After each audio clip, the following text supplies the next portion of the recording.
வாக்குத்தத்தம் உன்னுடையது. அன்பு பிள்ளையே, வாழ்க்கை என்பது மாறி மாறி வரும் காலத்தை கொண்டது. இன்று இருக்கிற நிலைமை நாளைக்கு இல்லை. ஒரு சிலருடைய வாழ்விலே அவர்களுக்கு இருக்கிற சூழ்நிலைகளை நினைத்து கலங்குகிறார்கள், வேதனைப்படுகிறார்கள். என் சூழ்நிலை எப்பொழுது மாறும்? என் கண்ணீர் எப்போது மாறும்? நான் நன்மையை காண்பேனா, இல்லை இப்படியே இருந்து மரித்து போவேனா என்று புலம்புகிறார்கள். ஆனால் ஒன்று நிச்சயம், உன்னை உருவாக்கின கர்த்தராகிய நான் உன்னுடைய எல்லா சூழ்நிலையையும் அறிந்தவராக உன்னோடு இருக்கிறேன். நான் உன்னுடைய எல்லா சூழ்நிலைகளையும் ஆளுகிறேன். நான் இயற்கையை ஆளுகிறவர், பூமியை ஆளுகிறவர், காலத்தையும் சூழ்நிலைகளையும் ஆளுகிறவர். உன்னோடு கூட இருக்கிறேன்.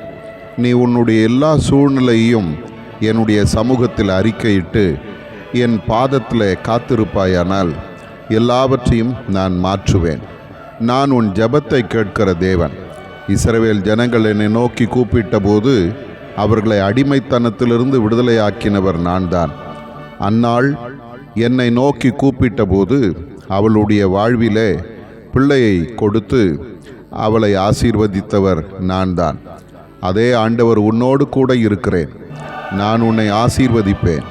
கண்ணீர் ஆனந்த களிப்பாக மாறும், துக்கம் சந்தோஷமாக மாறும். உன் வாழ்விலும் ஒரு மாற்றம் வரும். நீ நன்மையை காண்பாய். ஆதார வசனம், அவருடைய கோபம் ஒரு நிமிஷம், அவருடைய தயவோ நீடிய வாழ்வு. சாயங்காலத்திலே அழுகை தங்கும், விடியற் காலத்திலே களிப்பு உண்டாகும். சங்கீதம் 30:5.